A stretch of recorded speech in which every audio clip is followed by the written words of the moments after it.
ಓಂ ಶಾಂತಿ. ಅಣ್ಣಂದಿರೇ, ಅಕ್ಕಂದಿರೇ, ಆತ್ಮೀಯ ಸ್ವಾಗತ. ಇಂದು ನಾವೊಂದು ವಿಶೇಷ ರಿವಿಷನ್ ಮಾಡೋಣ. ಪ್ರಗತಿಗಾಗಿ ರಿವಿಷನ್ ಬಹಳ ಮುಖ್ಯ.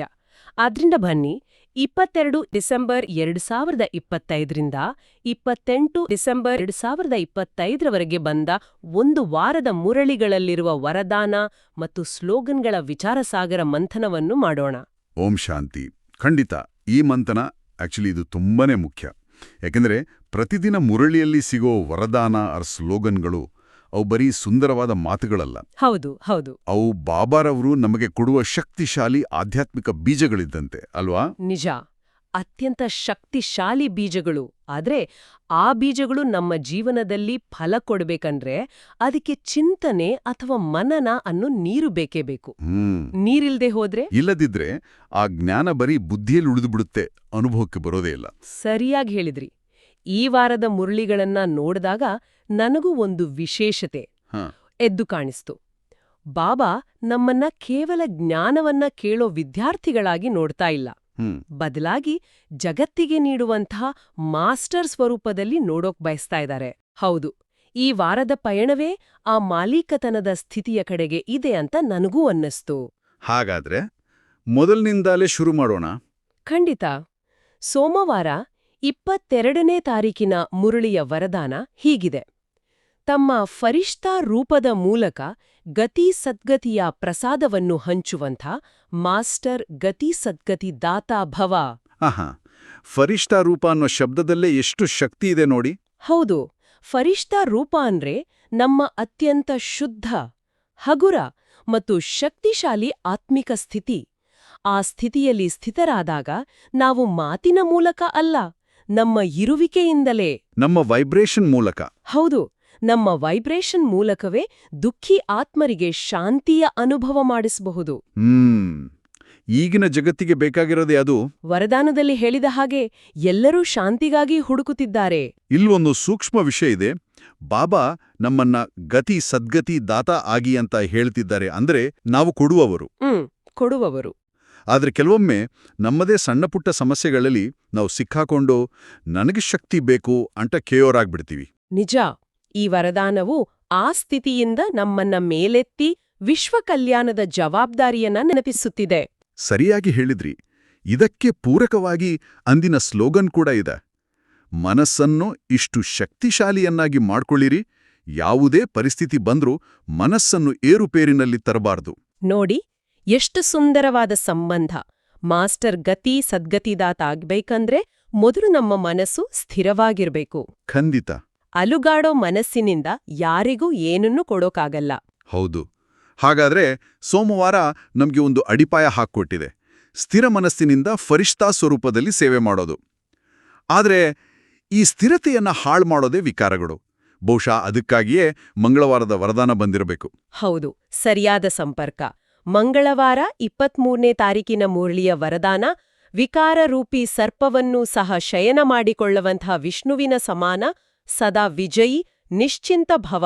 ವಿಷ್ಣುವಿನ ಆ ಶೇಷ ಶಯನಚಿತ್ರ ಕಣ್ಮುಂದಿನ ಬರುತ್ತೆ. ಹೌದು. ಆ ಚಿತ್ರ ಕೇವಲ ಒಂದು ಪೌರಾಣಿಕ ಕಥೆ ಅಲ್ಲ, ಅದು ನಮ್ಮ ಯೋಗಿ ಜೀವನದ ಗುರಿ. ನನಗೆ ಇಲ್ಲಿ ಏನು ಇಂಟ್ರೆಸ್ಟಿಂಗ್ ಅನ್ಸತ್ತೆ ಅಂದ್ರೆ, ವಿಕಾರಗಳನ್ನ ನಾಶ ಮಾಡುವ ಬಗ್ಗೆ ಬಾಬಾ ಮಾತಾಡ್ತಾ ಇಲ್ಲ, ಬದಲಾಗಿ ಅವುಗಳನ್ನ ಶಯನ ಮಾಡಿಕೊಳ್ಳುವ ಬಗ್ಗೆ ಮಾತಾಡ್ತಿದ್ದಾರೆ. ಅಂದ್ರೆ ಅವುಗಳ ಮೇಲೆ ಸಂಪೂರ್ಣ ಅಧಿಕಾರ, ಸಂಪೂರ್ಣ ನಿಯಂತ್ರಣ. ಅವು ನಮ್ಮ ಅಧೀನದಲ್ಲಿರಬೇಕು, ನಾವು ಅವುಗಳ ಅಧೀನದಲ್ಲಿ ಇರಬಾರ್ದು. ಹೌದು. ಇದು ನಮ್ಮ ದೈನಂದಿನ ಜೀವನದಲ್ಲಿ ಹೇಗೆ ಉಪಯೋಗಿಸಬಹುದು?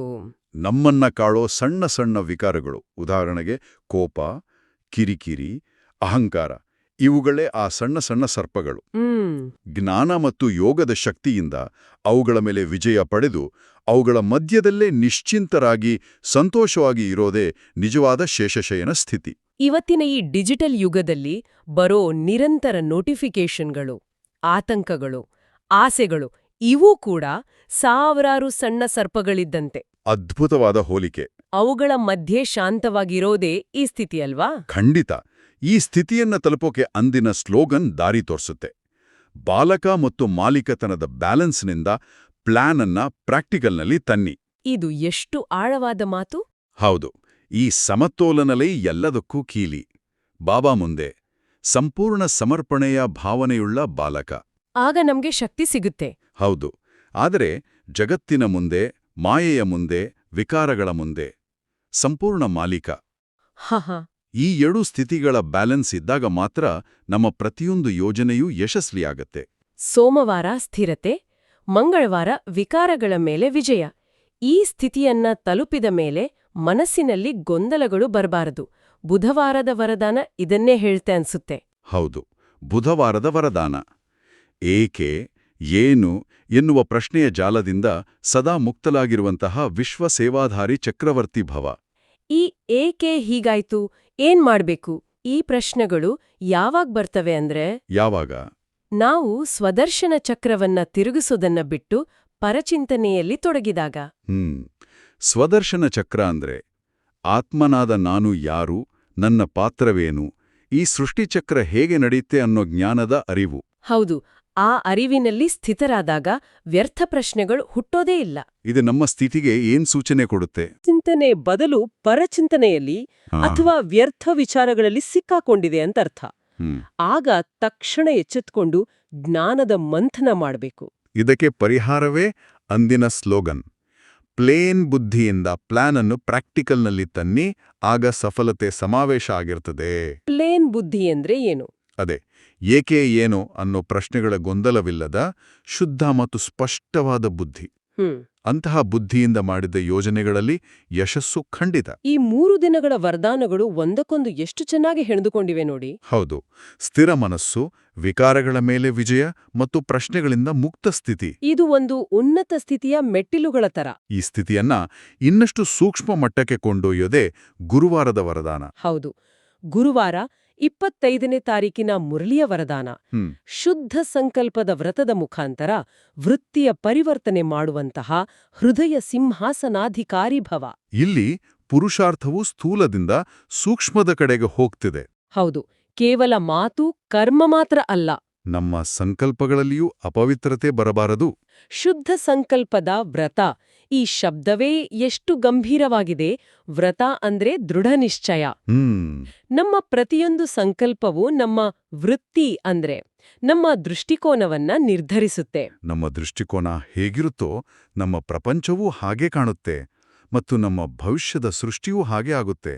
ಇದು ಅತ್ಯಂತ ಸೂಕ್ಷ್ಮವಾದ ಪುರುಷಾರ್ಥ. ಕೆಲವೊಮ್ಮೆ ನಾವು ಹೊರಗಿನಿಂದ ಶಾಂತವಾಗಿರ್ತೀವಿ, ಆದರೆ ಮನಸ್ಸಿನೊಳಗೆ ಬೇರೆಯವರ ಬಗ್ಗೆ ನಕಾರಾತ್ಮಕ ಸಂಕಲ್ಪಗಳು ನಡೀತಾ ಇರುತ್ತೆ. ಬಾಬಾ ಹೇಳ್ತಿದ್ದಾರೆ, ಆ ಸ್ಥಿತಿಯನ್ನ ದಾಟಿ ಬಾಬ್ದಾದಾರವರ ಹೃದಯ ಸೀಮಾಸನದ ಅಧಿಕಾರಿಯಾಗ್ಬೇಕಂದ್ರೆ ಸಂಕಲ್ಪಗಳ ಮಟ್ಟದಲ್ಲಿ ಶುದ್ಧತೆ ಬೇಕು. ಹಾಗಾದ್ರೆ ಈ ಸ್ಥಿತಿಯನ್ನ ತಲುಪೋಕೆ ಶಕ್ತಿಯಲ್ಲಿಂದ ಬರುತ್ತೆ? ಅದಕ್ಕೆ ಸ್ಲೋಗನ್ ಉತ್ತರಿಸುತ್ತೆ. ಎಲ್ಲಿ ಸರ್ವಶಕ್ತಿಗಳು ಜೊತೆಯಲ್ಲಿರ್ತದೆ ಅಲ್ಲಿ ನಿರ್ವಿಘ್ನ ಸಫಲತೆ ಇದ್ದೇ ಇರುತ್ತದೆ. ನಾವು ಶುದ್ಧ ಸಂಕಲ್ಪದ ವ್ರತವನ್ನ ಹಿಡಿದಾಗ ಬಾಬಾರವರ ಸರ್ವಶಕ್ತಿಗಳು ನಮ್ಗೆ ಸಹಾಯ ಮಾಡಕ್ಕೆ ಬರ್ತವೆ. ಆ ಶಕ್ತಿಗಳ ಆಧಾರದಿಂದಲೇ ನಾವು ನಿರ್ವಿಘ್ನದಾಗಿ ಹೃದಯ ಸಿಂಹಾಸನಾಧಿಕಾರಿ ಆಗೋಕೆ ಸಾಧ್ಯ. ಶುದ್ಧ ಸಂಕಲ್ಪದ ಈ ಪ್ರಯಾಣದಲ್ಲಿ ಒಂದು ದೊಡ್ಡ ಅಡಚಣೆ ಬರಬಹುದು, ಅದೇ ಆಲಸ್ಯ. ಹೌದು, ಶುಕ್ರವಾರದ ವರದಾನ ಅದರ ಬಗ್ಗೆಯೇ ಎಚ್ಚರಿಸ್ತಿದೆ. ಪುರುಷಾರ್ಥದ ಸೂಕ್ಷ್ಮ ಆಲಸ್ಯವನ್ನೂ ಸಹ ತ್ಯಾಗ ಮಾಡುವಂತಹ ಆಲ್ರೌಂಡರ್ ಅಲರ್ಟ್ ಭವ. ಹೌದು, ಇದು ಸೂಕ್ಷ್ಮ ಆಲಸ್ಯ. ಸ್ಥೂಲ ಆಲಸ್ಯ ಅಂದ್ರೆ ನಿದ್ರೆ ಮಾಡೋದು, ಕೆಲಸ ಮಾಡದೇ ಇರೋದು. ಆದ್ರೆ ಸೂಕ್ಷ್ಮ ಆಲಸ್ಯ ಅಂದ್ರೆ ನನ್ನಿಂದ ಇಷ್ಟೇ ಸಾಧ್ಯ, ನಾನು ಸಾಕಷ್ಟು ಪುರುಷಾರ್ಥ ಮಾಡಿದ್ದೇನೆ, ಸ್ವಲ್ಪ ವಿಶ್ರಾಂತಿ ತಗೊಳ್ಳೋಣ ಅಂತ ತೃಪ್ತರಾಗ್ಬಿಡೋದು. ಇದು ನಮ್ಮ ಪ್ರಗತಿಯನ್ನ ನಿಲ್ಲಿಸ್ಬಿಡುತ್ತೆ. ಕೆಲವೊಮ್ಮೆ ನಮ್ಮ ಪುರುಷಾರ್ಥದಲ್ಲಿ ಒಂದು ರೀತಿಯ ಜಡತ್ವ ಬಂದ್ಬಿಡುತ್ತಲ್ವಾ? ಹೌದು, ಉತ್ಸಾಹ ಕಡಿಮೆ ಆಗುತ್ತೆ. ಈ ವರದಾನವು ಆ ಸೂಕ್ಷ್ಮ ಆಲಸ್ಯವನ್ನ ಗುರ್ತಿಸಿ ಅದನ್ನ ದಾಟಿ ಸದಾ ಅಲರ್ಟ್ ಮತ್ತು ಎವರೆಡಿ ಆಗಿರೋಕೆ ಪ್ರೇರಣೆ ನೀಡುತ್ತೆ. ಆಲ್ರೌಂಡರ್ ಅಂದ್ರೆ ಜ್ಞಾನ, ಯೋಗ, ಧಾರಣೆ, ಸೇವೆ ಎಲ್ಲದರಲ್ಲೂ ಮುಂದಿರಬೇಕು. ಈ ಆಲಸ್ಯವನ್ನ ಹೋಗ್ಲಾಡಿಸೋದು ಹೇಗೆ? ಅದಕ್ಕೂ ಸ್ಲೋಗನ್ದಾರಿ ತೋರಿಸುತ್ತೆ. ಸಮಯದ ಮಹತ್ವವನ್ನು ಎದುರಿಗಿಟ್ಟುಕೊಂಡು ಸರ್ವ ಪ್ರಾಪ್ತಿಗಳ ಖಾತೆಯನ್ನು ಪೂರ್ತಿ ಜಮ ಮಾಡಿಕೊಳ್ಳಿ. ಹೌದು, ಆಲಸ್ಯ ಸಮಯವನ್ನ ವ್ಯರ್ಥ ಮಾಡುತ್ತೆ. ಸಂಗಮಯುಗದ ಪ್ರತಿಕ್ಷಣದ ಮಹತ್ವ ನಮಗೆ ನೆನಪಿದ್ರೆ ಆಲಸ್ಯ ಮಾಡಕ್ಕೆ ಮನಸ್ಸೇ ಬರೋದಿಲ್ಲ. ಪ್ರತಿಕ್ಷಣವನ್ನು ಪ್ರಾಪ್ತಿಗಳ ಖಾತೆಯನ್ನ ಜಮಾ ಮಾಡೋಕೆ ಬಳಸ್ತೀವಿ. ಶುಕ್ರವಾರದ ಆಲಸ್ಯದ ತ್ಯಾಗದ ನಂತರ ಶನಿವಾರ ಬಾಬಾ ನಮ್ಮನ್ನ ಇನ್ನೊಂದು ಉನ್ನತ ಸ್ಥಿತಿಗೆ ಕೊಂಡೊಯ್ತಾರೆ. ಶನಿವಾರ 27ನೇ ತಾರೀಕಿನ ಮುರಳಿಯ ವರದಾನ ಪ್ರತಿ ಸೆಕೆಂಡು ಪ್ರತಿ ಸಂಕಲ್ಪದ ಮಹತ್ವವನ್ನು ತಿಳಿದು ಪುಣ್ಯದ ಖಾತೆಯನ್ನ ಜಮಾ ಮಾಡಿಕೊಳ್ಳುವ ಪದಮಾಪದಮಪತಿ ಭವ್. ಪದಮಾಪದಮಪತಿ ಎಂಥ ಶ್ರೇಷ್ಠ ಬಿರುದು. ಹೌದು, ಇದು ಕೇವಲ ಭವಿಷ್ಯದ ಪದವಿಯಲ್ಲ, ಇದು ವರ್ತಮಾನದ ಸ್ಥಿತಿ. ನಮ್ಮ ಒಂದು ಶ್ರೇಷ್ಠ ಸಂಕಲ್ಪ, ಒಂದು ಶುಭ ಭಾವನೆ, ಅದು ಇನ್ನೊಬ್ಬರ ಜೀವನದಲ್ಲಿ ಭರವಸೆಯ ದೀಪವನ್ನ ಹಚ್ಚಬಹುದು. ನಮ್ಮ ಸಂಕಲ್ಪ ಶಕ್ತಿಯ ಮೌಲ್ಯವನ್ನ ನಾವು ಅರಿತುಕೊಂಡ್ರೆ, ಅದನ್ನ ವಿಶ್ವಸೇವೆಗಾಗಿ ಬಳಸಿದರೆ ನಾವು ಪದಮಾಪದಮಪತಿ ಆಗ್ತೀವಿ. ನಿಜ, ನಮ್ಮ ಶ್ರೇಷ್ಠ ಸಂಕಲ್ಪಗಳಿಗೆ ಅಸಂಭವವನ್ನ ಸಂಭವ ಮಾಡೋ ಶಕ್ತಿ ಇದೆ ಅಂತ ಬಾಬಾ ಹೇಳ್ತಾರೆ. ಹೌದು. ಅಂದ್ರೆ ನಾವು ಕರುಣೆ, ಪ್ರೀತಿಯಿಂದ ಒಂದು ಆತ್ಮಕ್ಕೆ ಶುಭ ಸಂಕಲ್ಪ ಕಳಿಸಿದ್ರೆ ಅವರ ಜೀವನದಲ್ಲಿ ಪವಾಡವೇ ನಡೆಯಬಹುದು. ಅಷ್ಟು ಶಕ್ತಿ ಇದೆ ನಮ್ಮ ಸಂಕಲ್ಪಗಳಲ್ಲಿ.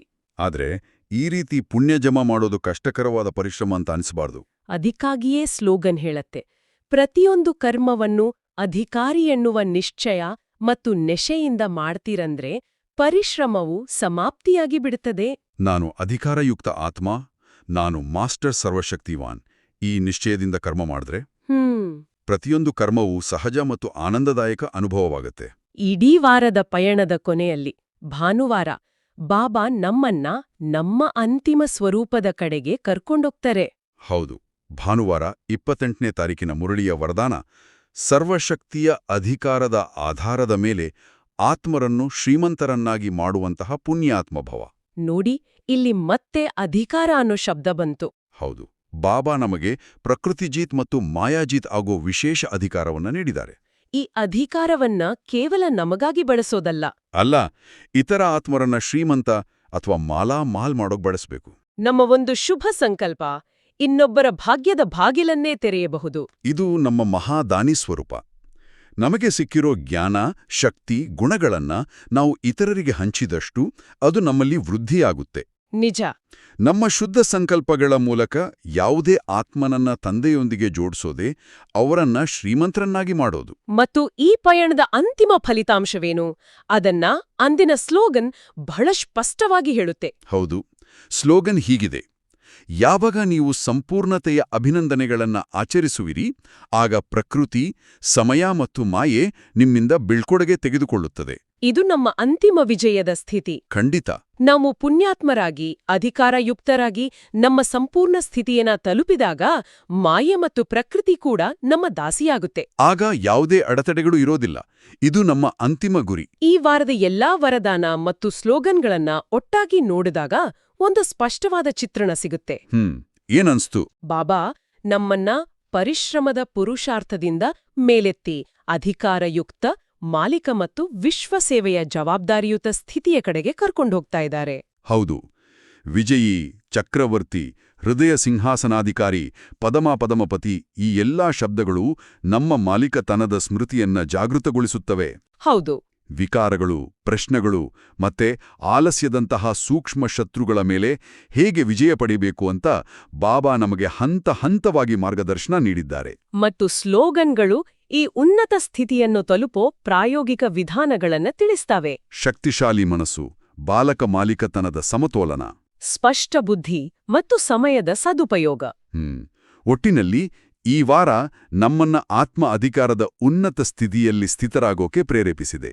ಈ ವಾರದ ವರದಾನಗಳನ್ನ ನಮ್ಮ ದೈನಂದಿನ ಜೀವನದಲ್ಲಿ ಅಳವಡಿಸಿಕೊಳ್ಳೋಕೆ ಒಂದು ಸಂಕಲ್ಪ ಮಾಡೋಣ. ಖಂಡಿತ. ಪ್ರತಿದಿನದ ವರದಾನವನ್ನ ಸ್ಮೃತಿಯಲ್ಲಿಟ್ಟುಕೊಂಡು ಆ ಸ್ವರೂಪದಲ್ಲಿ ಸ್ಥಿತರಾಗುವ ಅಭ್ಯಾಸ ಮಾಡೋಣ. ಆಗ ಮಾತ್ರ ಈ ಮಂಥನ ಸಫಲವಾಗುತ್ತೆ. ಅಣ್ಣಂದಿರೆ, ಅಕ್ಕಂದಿರೆ, ಮುರಳಿಯ ವರದಾನ ಮತ್ತು ಸ್ಲೋಗನ್ಗಳನ್ನು ರಿವಿಷನ್ ಮಾಡುವುದು ಆಧ್ಯಾತ್ಮಿಕ ಶಕ್ತಿಯನ್ನು ಜಮಾ ಮಾಡಿಕೊಳ್ಳಲು ಮತ್ತು ಅಂತಿಮ ಸಮಯಕ್ಕಾಗಿ ತಯಾರಾಗಲು ಅತ್ಯಂತ ಅವಶ್ಯಕವಾಗಿದೆ. ಒಂದು ವಾರದ ವರದಾನ ಮತ್ತು ಸ್ಲೋಗನ್ಗಳ ಈ ರಿವಿಷನ್ ಮೂಲಕ ನಮ್ಮ ಮನಸ್ಸು ಇನ್ನಷ್ಟು ಸ್ಥಿರವಾಗಿದೆ, ಬುದ್ಧಿಗೆ ಸ್ಪಷ್ಟತೆ ಬಂದಿದೆ ಮತ್ತು ಪುರುಷಾರ್ಥಕ್ಕೆ ಹೊಸ ಉತ್ಸಾಹ ದೊರೆತಿದೆ. ಪ್ರತಿದಿನದ ವರದಾನವನ್ನು ಜೀವನದಲ್ಲಿ ಅನುಭವಿಸುವುದೇ ನಿಜವಾದ ಸಫಲತೆ. ಈ ಮಂಥನದಿಂದ ಎಲ್ಲರೂ ಲಾಭ ಪಡೆದಿದ್ದಾರೆ ಎಂದು ಆಶಿಸುತ್ತೇವೆ. ನಮ್ಮ ಚಾನೆಲ್ಗೆ ಈಗಲೇ ಸಬ್ಸ್ಕ್ರೈಬ್ ಮಾಡಿ. ಓಂ ಶಾಂತಿ. ಓಂ ಶಾಂತಿ. ನಾನು ಸಂತೃಪ್ತ ರತ್ನ.